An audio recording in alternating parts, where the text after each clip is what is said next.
Hi! അപ്പം ഞാൻ ഇന്ന് രാവിലെ എണീച്ചിട്ട് ഒന്ന് പുറത്തേക്ക് ഇറങ്ങിയതാണേ. നല്ലോണം വെയിലൊന്നും ഇല്ലാണ്ട് ചെറിയ മഴയൊക്കെ ആയിട്ട് നല്ല കാലാവസ്ഥയായിരുന്നു കേട്ടോ. ദാ ഇപ്പം കണ്ട സ്ഥലം 4, 5 ദിവസം മുന്നേ ഇങ്ങനെയായിരുന്നു കേട്ടോ ഇവിടെ ഉണ്ടായത്.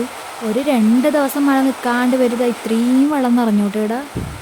പിന്നെ ഇന്നലെ രാത്രി എനിക്ക് ചോറൊന്നും വേണ്ടായിരുന്നു. ഞാൻ ചോറൊന്നും കഴിച്ചില്ല. പിന്നെ വേഗം കിടക്കുകയും ചെയ്തു.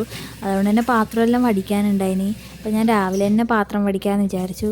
അതിനിടയ്ക്ക് അച്ഛൻ വന്നിട്ട് ചോറത്തെ വെള്ളം കളയാനാണ് നോക്കിയത്. പക്ഷെ കുറച്ച് ചോറ് അതിനൊന്നും തന്നെ പോയിട്ടാ. പിന്നെ പെട്ടെന്ന് തന്നെ പാത്രങ്ങളെല്ലാം വേഗം കഴുകി വെച്ചു. ആറിയിട്ടത് കുറേ മടക്കി വെക്കാനുണ്ടായിനി കേട്ടോ. അപ്പം ഞാൻ അതെല്ലാം ഒന്ന് എടുത്തിട്ട് മടക്കി വെക്കാമെന്ന് വിചാരിച്ചു. കുറേ ദിവസം മഴയായതുകൊണ്ട് ഒന്നും ഉണങ്ങിയിട്ടുണ്ടായിട്ടാ കേട്ടോ. ഇപ്പം എല്ലാം ഉണങ്ങി കിട്ടിയിട്ടുണ്ട്.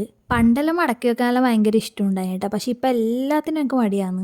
പിന്നെ എൻ്റെതെല്ലാം എടുത്ത് വെച്ചിട്ട് അപ്പൂൻ്റെയും അമ്മേരും അച്ഛൻ്റെയും ഞാൻ താഴെ കൊണ്ട് കൊടുത്തു കേട്ടോ.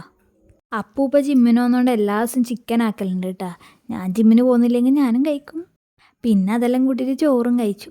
അപ്പം അത്രയേ ഉള്ളൂ. ബായ്.